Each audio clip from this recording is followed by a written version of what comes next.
tem uma outra grande parcela também que critica essas mortes de civis, até porque o argumento é, olha, de civis você refere-se a bandidos, perdão, me perdoa, Débora, civis você está falando bandidos, perdão. Não, Rodrigo, eu não sei. Não, Rodrigo, eu não sei. Não, Rodrigo, eu não sei. Mas aqueles homens não eram civis, você já sabe disso, não é nenhuma novidade. Eram traficantes do Comando Vermelho, estavam armados com fuzis de guerra. E quando o BOPE, a Polícia Militar e a Polícia Civil do Rio de Janeiro entraram no Complexo do Alemão na madrugada de 28 de outubro de 2025, o resultado fez uma coisa que talvez alguns jornalistas não esperavam. Lavou a alma dos brasileiros. Operação sinistra. Os caras entraram e fizeram a limpa mesmo. Uma parcela imensa da sociedade se viu representada porque foi feita uma pesquisa e eles aprovaram a operação. Inclusive, 83% dos moradores da própria comunidade aprovaram. Olha aí que contraste com o que a mídia tenta passar. Trouxe esperança de que talvez, apenas talvez, o Estado ainda tenha força para enfrentar o crime organizado que transformou comunidades inteiras em territórios ocupados por ditaduras armadas. Esta é a história de como isso aconteceu. Se você é carioca, você já está cansado. Cansado da violência, cansado do domínio territorial das facções, cansado de ver sua cidade transformada em cenário de guerra, enquanto políticos debatem se a polícia deveria ou não agir com força. Mas mesmo que você não seja do Rio de Janeiro, você quer um Brasil mais seguro. E quanto mais o crime organizado avança, quanto mais territórios são perdidos para as facções, mais a população pede por uma resposta. Uma resposta dura. Uma resposta que mostre que o Estado ainda existe. E essa resposta veio na forma da Operação Contenção. Mais de 2.500 agentes mobilizados, BOPE liderando a incursão, Polícia Militar estabelecendo cercos, Polícia Civil conduzindo prisões baseadas em inteligência acumulada por meses. O alvo era claro, capturar lideranças do Comando Vermelho escondidas no Complexo do Alemão, retomar controle Esses daí são os principais alvos que hoje são procurados pelo Rio de Janeiro. O DOCA, olha aí. O DOCA, o Urso, o BMW, muito cantado nos funks, e o Gadernal. Olha a cara do Gadernal aí. Esses caras aí são os que hoje são os terror do Rio de Janeiro. Territorial e desmantelar a estrutura militar que transformou aquela região em um bunker fortificado. Mesmo o número 1 do Comando Vermelho ainda não tendo sido preso, o secretário da Polícia Civil do Rio de Janeiro já informou: prender o DOCA é só questão de tempo. Mas para entender por que essa operação gerou alívio e não revolta na maioria da população, você precisa entender o que o Comando Vermelho faz nessas comunidades. Não é apenas tráfico de drogas, é controle total. Barricadas bloqueiam entradas e saídas dos moradores, da polícia e seja lá de quem queira circular por ali, seja trabalhadores para fazer uma entrega de comida, visitar um parente ou o que for. Moradores pagam taxas de extorsão. Empresas locais são obrigadas a pagar para operar. Tem gente que diz que isso daí era coisa de miliciano. Hoje em dia, o tráfico entendeu que a sua maior rentabilidade é no controle de território, porque no controle de território ele consegue fazer com que os serviços básicos sejam usados por toda a população.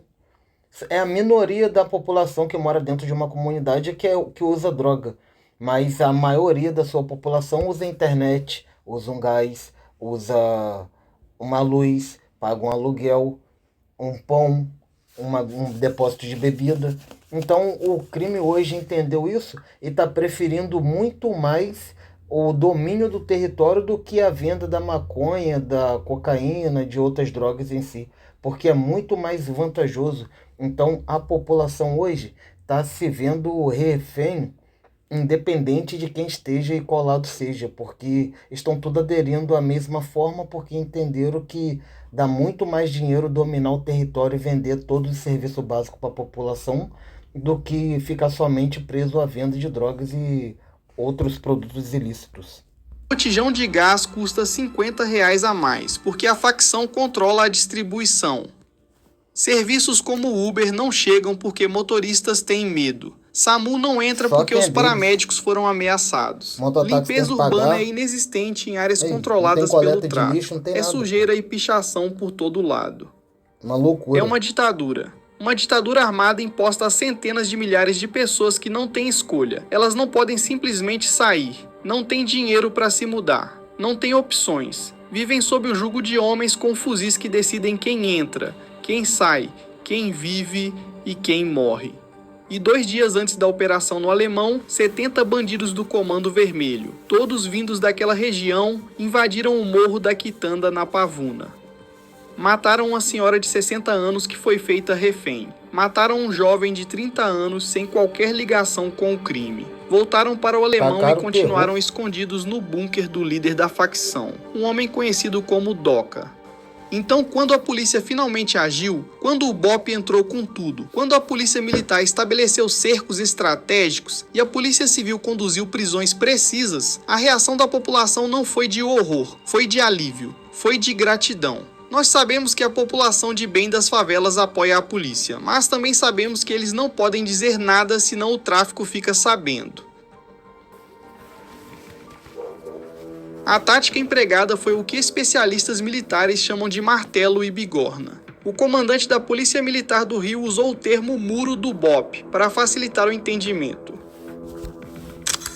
É uma estratégia militar clássica usada em conflitos armados ao redor do mundo. Funciona assim: uma força avança empurrando o inimigo em direção a outra força que está esperando. A polícia civil entrou por um lado, forçando os traficantes a recuarem em direção à mata da Serra da Misericórdia. Ali o BOPE estava posicionado, aguardando. E olha só que coincidência, eu não sei se foi planejado, Serra da Misericórdia foi o local onde mais se teve morte.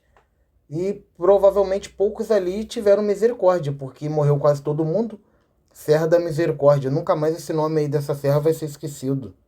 Os traficantes correram diretamente para o martelo, mas havia uma complicação brutal. A polícia civil não podia responder ao fogo que recebia dos traficantes. Se atirassem, acertariam os próprios policiais do BOPE que estavam do outro lado na mata. Então eles avançaram sob fogo inimigo sem poder revidar plenamente. Uma situação de coragem extraordinária que merece ser reconhecida. Foi aí que foi baleado na hora. Enquanto isso, o BOPE enfrentava centenas de bandidos em área de Mata Atlântica extremamente fechada, com visibilidade mínima, em condições de baixa luminosidade, porque a operação começou antes do amanhecer. Você não consegue colocar 200 policiais em linha de combate em uma mata fechada. O terreno não permite. Então, pequenas equipes do BOPE avançavam. Se duvidar, teve equipes aí do BOPE que começou indo pra mata 1h da manhã. Para 4 horas da manhã tá lá, 4 e pouca, para na hora que começar a operação já estar na parte alta do morro. Enquanto pega muitas das vezes os criminosos em saída de baile funk, virado de noite, sem dormir direito, sem se alimentar direito. Aí pega os caras que já troca tiro há 20 anos, fresquinho, todo mundo dormiu de boa. Aí acontece isso daí, ó. Devasta, é devastador. Metodicamente, usando armas de apoio com alta cadência de tiro para suprimir posições inimigas. Não por crueldade, por necessidade tática. Se não usassem esse volume de fogo, simplesmente não conseguiriam avançar. Seriam massacrados. A polícia militar, por sua vez, estabeleceu perímetros externos, cortando rotas de fuga, impedindo que reforços chegassem, garantindo que a operação não se espalhasse para áreas com maior concentração de moradores.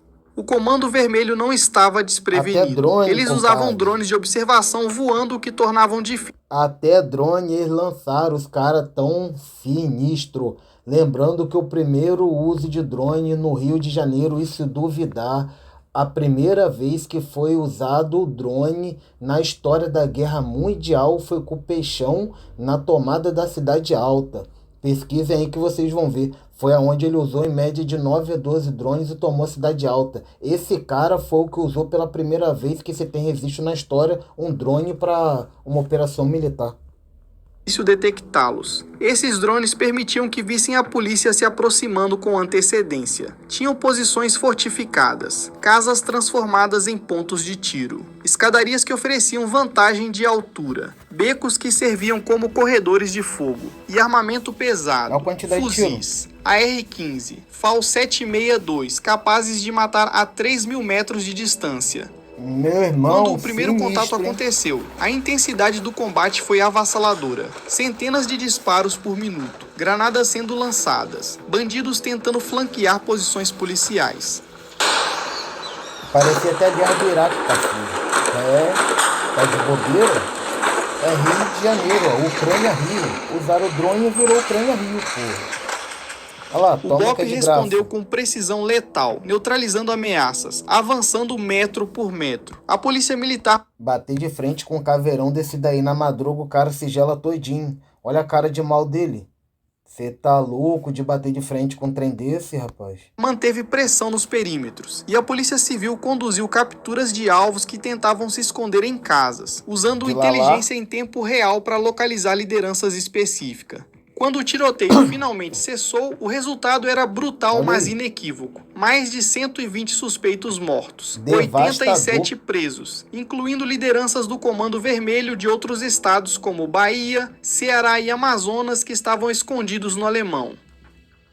33 lideranças capturadas, centenas de fuzis apreendidos, munição suficiente para abastecer um batalhão, drogas, equipamento tático.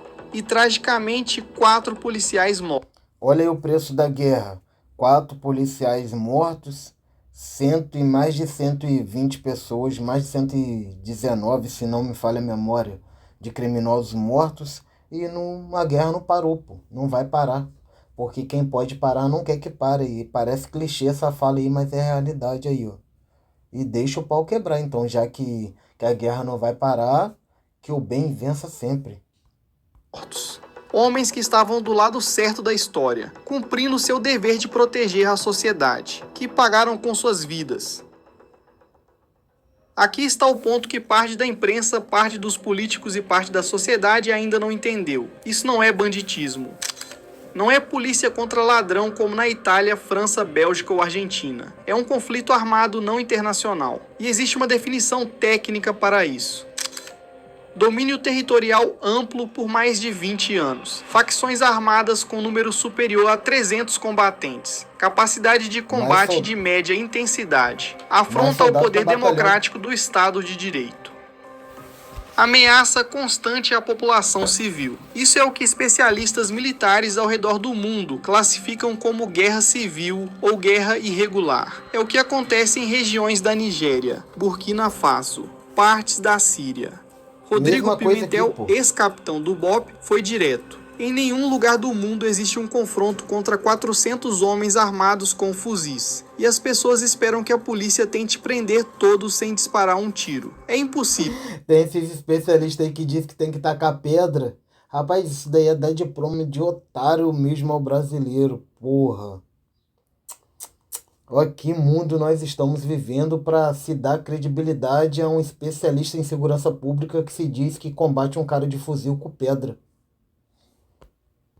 É uma fantasia construída por quem nunca esteve em combate. Dos 120 mortos, quantos estavam atirando contra a polícia? Não dá para saber com precisão individual. É guerra. Mas dá para saber o seguinte: 87 bandidos largaram os fuzis e se renderam. Foram presos, algemados, conduzidos para delegacias, processados. O BOP... E agora explica. Eu ouvi o governador falar em uma entrevista no Vilela, no Inteligência Limitada, que aproximadamente, se não me falha a memória, 37 criminosos foram rendidos e presos na mata. Se quase 40 criminosos foram presos na mata, sinal que quem quis se render, se rendeu. Porque ali na mata já não tinha mais por causa de que render ninguém não, já não tinha mais um cidadão de bem que pudesse ser atingido. E mesmo assim teve várias prisões. Então as imagens ficam cada vez mais claras que os criminosos que morreram no confronto mesmo, e ali venceu quem teve mais técnica. Não é uma tropa de assassinos. A polícia militar não entrou para executar. A polícia civil não estava conduzindo chacina. Quem se rendeu foi preso. Quem continuou atirando foi neutralizado. É simples assim. É o preço da guerra. Durante a operação, jornalistas que estavam cobrindo no local viram policiais preocupados em salvar traficantes baleados no chão, para que não morressem. Isso não é comportamento de tropa que quer matar indiscriminadamente. É comportamento de profissionais fazendo seu trabalho em condições impossíveis. Rodrigo Pimentel trouxe um dado devastador que expõe a hipocrisia política ao redor dessa operação. É simples assim, pô. Trocou tiro com a polícia, foi atingido, morreu. Se tá vivo é socorrido e profissional, cada um na sua. O bandido sabe que é bandido, a polícia sabe que é polícia e segue o jogo. Em nenhum dia da guerra entre Israel e Hamas no conflito de Gaza, o exército israelense matou 120 combatentes do Hamas em uma única operação. A intensidade do combate no complexo do Alemão foi superior à intensidade de guerra convencional no Oriente Médio. A polícia do Rio de Janeiro enfrentou resistência armada mais intensa que forças militares regulares enfrentam em zonas de guerra reconhecidas internacionalmente. E mesmo assim, há quem chame isso de operação policial comum e exija que não houvesse mortes. Agora vamos falar da parte que realmente revela o jogo sujo por trás das críticas à operação. Quando 120 suspeitos foram mortos no Complexo do Alemão, sob governo de Cláudio Castro, políticos do PT pediram a prisão do governador. Benedita da Silva, ex-governadora do Rio, disse que a operação não tinha planejamento nem inteligência. O governo que mais matou foi o de Benedita, pô. O governo que mais matou, só que ninguém sequer pesquisa, ninguém procura saber de nada e aceita. Por isso que esse tipo de gente ganha espaço, porque as pessoas aceitam sem questionar. Deputados exigiram intervenção federal. A mídia publicou manchetes dramáticas sobre violência policial, mas há um detalhe que esses mesmos políticos não mencionam. Em 2002, quando Benedita da Silva era governadora do Rio de Janeiro por 9 meses, a polícia matou 1.200 pessoas. Foi o período de maior letalidade policial da história do Rio. Cláudio Castro, em anos de governo, teve 600 mortes. Quem é mais letal? Benedita ou Cláudio Castro? Responda honestamente. E por que ninguém pediu a prisão da Benedita em 2002? Além disso, porque Benedita era PT pode tudo, pô. Por isso que ninguém pediu a prisão dela, ninguém falou que foi uma chacina, um genocídio ou algo do tipo. Isso em 2008, também sob governo do PT com o presidente Lula, houve uma operação no Complexo do Alemão, que matou 25 bandidos. 7 policiais foram feridos. Foi combate intenso, alta letalidade. E qual foi a reação? O próprio Lula disse publicamente: tráfico de drogas não se combate com pétalas de rosa. A mesma imprensa que hoje critica a operação de 2025 não disse nada em 2008. É porque a imprensa é vendida, porra. A imprensa é vendida, a gente já sabe disso. Não tem jeito não, rapaz. Já tá tudo entregue às baratas. Políticos que hoje pedem prisão do governador não reclamaram. A OAB não criticou. ONGs de direitos humanos ficaram silenciosas. O que mudou? Simples. Mudou quem está no governo do Rio. Saiu um aliado do PT, entrou um adversário político. E de repente a mesma ação que era justificável e necessária vira massacre e barbárie. Isso não é análise técnica, é manipulação política pura. E tem mais. A polícia que mais mata no Brasil hoje é a da Bahia, sob governo de Jerônimo, do PT. Sem contar que o carnaval da Bahia, meu amigo, você já viu os vídeos como que a PM de lá chega? Rapaz, lá chega descendo ali o bambu mesmo com força. Neguinho não se cria lá não. Lá não se cria. Se pegar a polícia da Bahia e botar no Rio de Janeiro, então morre 500. Ó, vai, acredita. Números absolutos e relativos, a Polícia Militar da Bahia lidera a letalidade nacional. E o ministro da Justiça Lewandowski não pede intervenção, não critica. Pelo contrário, diz que a Bahia é exemplo de boa segurança pública, apesar dos piores números. No Ceará, governado por Elmano, também do PT, a polícia matou 7 bandidos do Comando Vermelho em uma única noite recentemente. Lewandowski não reclamou. A imprensa mal noticiou, porque são governadores aliados. Então deixe claro na sua cabeça, o debate sobre essa operação não é técnico, é político, é ideológico. É sobre atacar adversários e proteger aliados, independente dos fatos, dos números ou da realidade no chão. E o povo que é trouxa continua comprando a ideia que eles querem passar aí, ó. A operação enfraqueceu o Comando Vermelho no Complexo do Alemão. Muitos bandidos mortos, muitos presos, armamento apreendido, lideranças capturadas. Mas Doca, o chefe da facção, continua foragido. Não pegaram. Então qual é o próximo passo? Rodrigo Pimentel foi claro: ocupação militar. O Brasil tem uma brigada de infantaria paraquedista pronta, com aproximadamente 3.500 homens. Ocupar o complexo do Alemão agora, enquanto a facção está enfraquecida. E aqui está o dado que prova que funciona. Em 2010, o exército brasileiro ocupou o complexo do Alemão por 19 meses. Durante esses 19 meses, houve 0 homicídios. 0. Nenhuma morte. Porque o Comando Vermelho não conseguia operar com o exército presente. Mas há um problema. O exército não pode revistar casas sem autorização judicial. E juízes não dão mandados coletivos. Então o comandante da operação em 2010, Coronel Montenegro, sabia onde estavam os fuzis escondidos, mas não podia entrar nas casas. E quando o exército finalmente saiu, o Comando Vermelho voltou, recuperou os fuzis e retomou. Vocês não acharam bem parecido com o que o Hamas faz nos locais onde os Estados Unidos saiu? O Talibã, esses grupos aí terroristas, nos locais que os Estados Unidos estavam tendo um combate frenético com eles, logo assim que eles saíram e deixaram o território, os grupos terroristas vieram dominando, pegando todas as armas que deixaram para trás e a população levou o raio. É exatamente o que aconteceu aqui, pô. Será que tem alguma particularidade? E mesmo assim o governo se recusa a classificar essas facções como grupos terroristas. Dessa forma o Brasil não vai melhorar. Enquanto não tiver uma postura mais firme, o Brasil não vai melhorar não, pô. Todo ano que passa só piora.